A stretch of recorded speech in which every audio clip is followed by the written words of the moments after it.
back to One Hit Wonderland, where we take a look at bands and artists known for only one song. Okay, I still got a huge backlog of requests here, and check it out. You know how last time we looked at a goofy techno song from 1995? Well, guess what? We got another one! Except, minus the goofy part. And I miss you.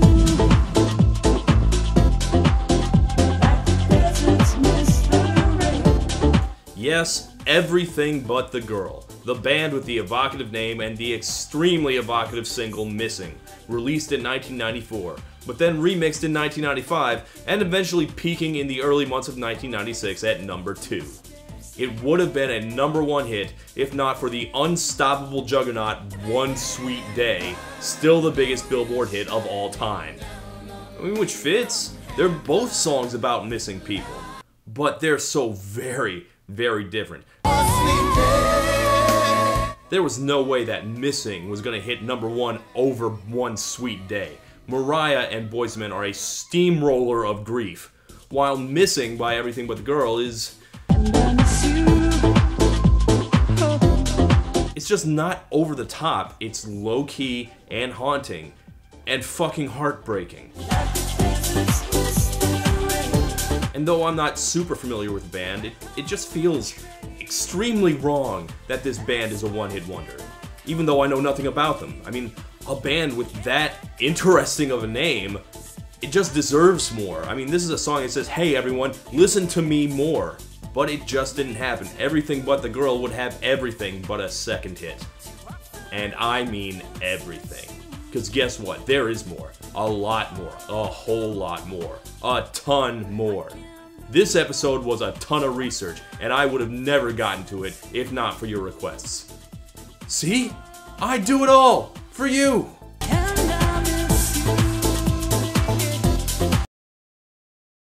Okay, we've got about 15 years of music to get through before we even touch the hit, so let's get to it. My friends, I don't hear what they say. Everything But the Girl was formed in 1982 in Hull, England. This is Tracey Thorn, the girl in Everything But the Girl, and this is Ben Watt, the everything in Everything But the Girl, I guess. They're named after a furniture store ad they saw once. It said something like, you know, setting up your new apartment? Well, we'll sell you everything but the girl! And then they decontextualized that joke ad into something disquietingly poetic and sad. They seem to be good at that. But though Tracey Thorn's voice is indeed a crushing gravity well of emotion, they were not exclusively a sad band. They were kinda all over the place. And a lot of their stuff is pretty upbeat. Like, here's their first minor-ish hit in the UK. Well, that was over and done, but I still get the same from each and everyone. See? No trancey techno or even synthesizers up in here. We got a long journey ahead of us before we get to the mid-90s electronica. This is more like coffee shop folk / jazz music, so I'm gonna get myself a cappuccino and we're all gonna snap instead of applauding. You must give the child a name some sign. Will you mean his and what's wrong with mine? Yeah, I think all British indie bands had this haircut in the mid-80s. Night and day. So yeah, you notice how this is all very smooth and jazzy and all kind of sounds like the girl from Ipanema? Yeah, there's a word for this kind of urbane 80s light jazz rock. It's called sophistopop. I've mentioned it before. That was during the Living in a Box episode, but I never really thought Living in a Box fit the genre all that well. Everything But the Girl is way closer to that description. Now obviously this didn't hit big in America, and they were never quite hit makers in their home country either. They were always just kind of there, always just kind of barely scratching into the charts in the UK. I'm not sure why they weren't bigger. Maybe they just were too restrained for the big 80s, which was only getting gaudier and stupider as the 80s went on. And they weren't a super visual band either. They were very laid back and muted. Although I do respect whoever decided that the video for the song When All's Well should be in an actual literal well. But there were one or two actual real hits in there. This was one of them. I don't wanna talk about it. How you broke my heart. See, this one made it all the way up to number 3. And that's as close as they got, one top 10 UK hit in 1988. And that's as close as they got to famous in the 80s. But they were certainly trying to have hits. They changed up their sound a bunch of times, and their fans called them sellouts each and every time. There's a funny story about how their boss at the record company was like, "Come on guys, I don't want to have to wait 8 albums for a hit from you two." Which is funny, because 8 albums is exactly how long it took. And it was frustrating for them, because acts that came up after them, like Suzanne Vega, My name is Luca.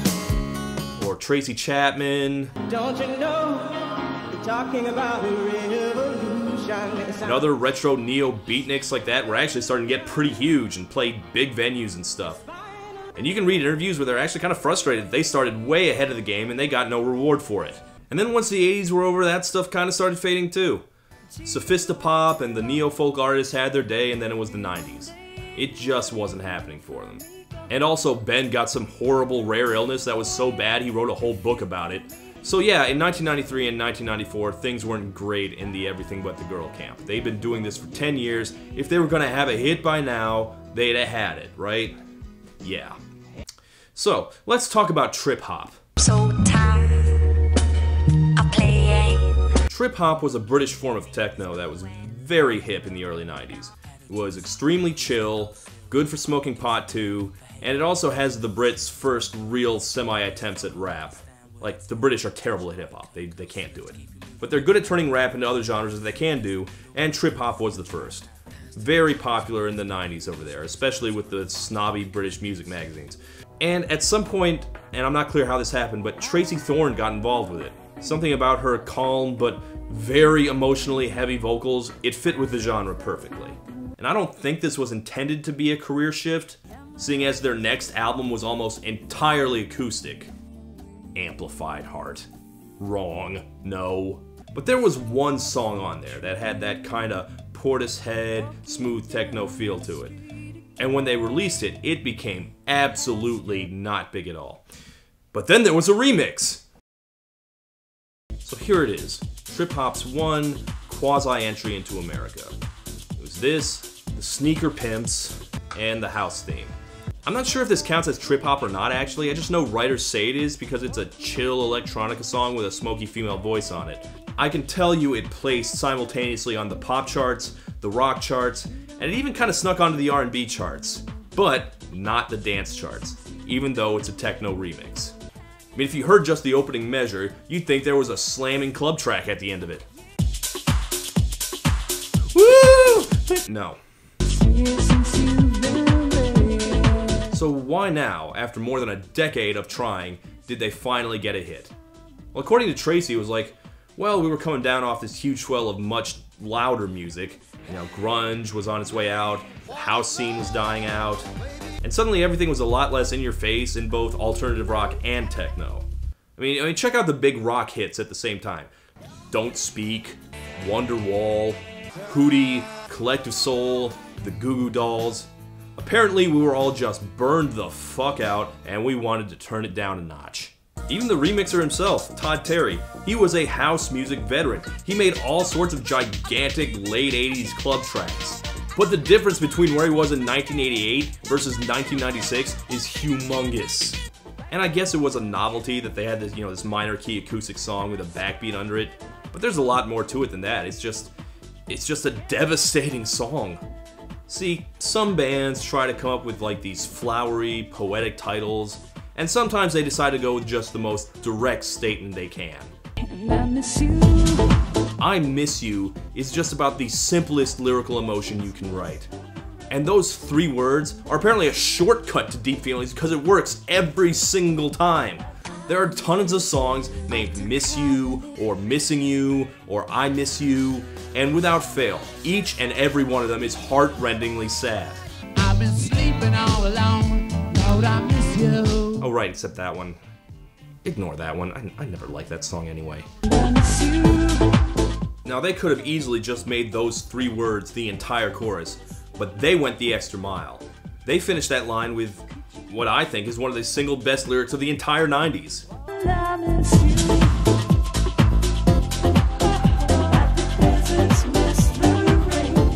Like the deserts miss the rain. It's literally the first thing anyone remembers about this song. I talked to people who had no memory of it until I sang that one line. It's literally the title of their greatest hits album, so that you'll remember who they are. Everything But the Girl? Who the hell are they? I don't remember. Oh, like the deserts miss the rain. Oh, of course. Yeah, I remember them. Why am I sad all of a sudden? Like the deserts miss the rain.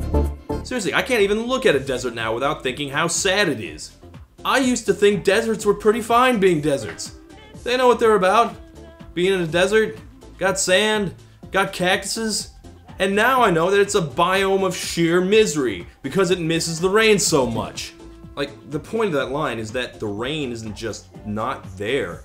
It's been absent a long, long time. Long enough to reduce the landscape to a lifeless wasteland, and who knows if it's ever coming back. I miss you, yeah. Like I said, there are lots of songs about missing somebody. But Everything But the Girl lets you know what's up in the title. It's not missing you, it's missing. As in missing person. Now you disappear somewhere. This person didn't just leave, they vanished. All we know is that this person had a house once, and now... You don't live there anymore. That's it. What happened between then and now? Could you be dead? Wait, could you be dead? Jeez. Dear God, they are not holding back. And that's why it's so powerful. There's no closure. There's no answers. There's just a giant gaping hole. I mean, if this were written after Facebook existed, she could at least find out if this person was alive at least. But no, she's got nothing. And weirdly, this all works exactly the same, even with the remix pumping it up on steroids. I miss you. More so, even. And even though it's a sad song, it's a very happy story for the band. It took them more than a decade to have their monster hit, so they were actually able to appreciate it, unlike most of the poor saps I cover on this show. Flock of Seagulls were like, yeah, our one song sucks after just like a year or two, but not Everything But the Girl. After their first hit, they were ready to roll. So, they had their big hit. It was a dance remix of the original version, so they were just like, well, I guess we're an electronic band now. And that's where they went. But even though they now had all that stuttering electronica behind them, they were still basically a pop band.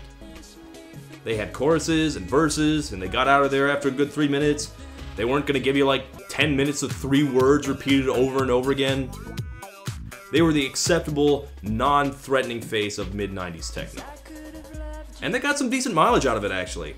This did well-ish in the UK. Me personally, I'm not a huge fan. I was never a jungle/drum and bass guy with all the break beats and stuff. I prefer their other big single off that album, Wrong.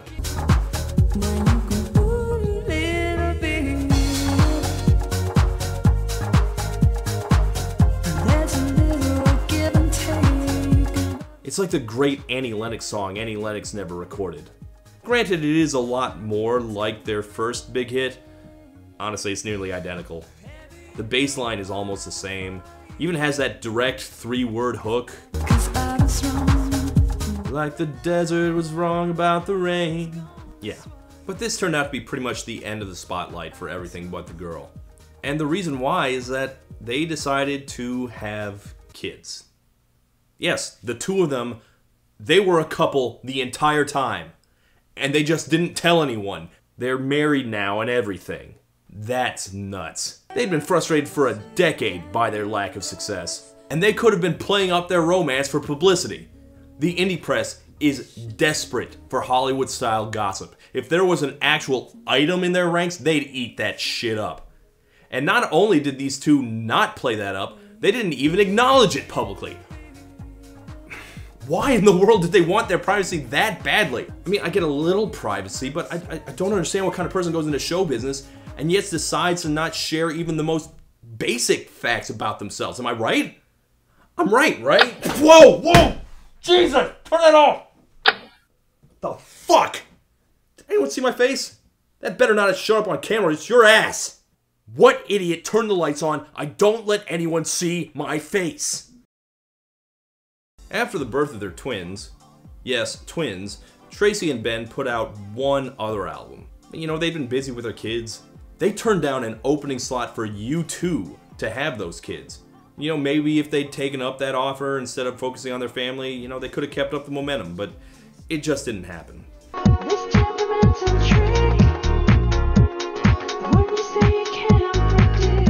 Or it might have just been that the record wasn't all that great. Now, me personally, I've listened to singles off this album. I kind of feel like it all kind of got buried under its own production. You can't really hear Tracey's voice under those beats, and Tracey's voice is like the entire appeal of this band. And then, that's it. After that album, in the year 2000, they officially went on hiatus. Tracey now has a solo career, Ben has his own label where he does production and stuff, and they've hinted that, you know, who knows, maybe someday, maybe they'll put out more music together again. I mean, after all, they are still married, I think. But you know what, who can tell? Maybe they're divorced now and they didn't bother to tell anyone about that either. Yeah. And I miss you, yeah. This is really just a great band who did a lot of great things over the course of their long career. And even if they never really built up that legendary cult status like The Cure or The Smiths, I really do recommend their 80s stuff. They're just a damn good band. So yes, they deserved better. They deserved more success like the desert deserves the rain. Does the desert deserve rain? I don't know if that makes sense. But yeah, good band. Like the deserts miss the rain. I miss you. Like the deserts miss the rain. And I miss you.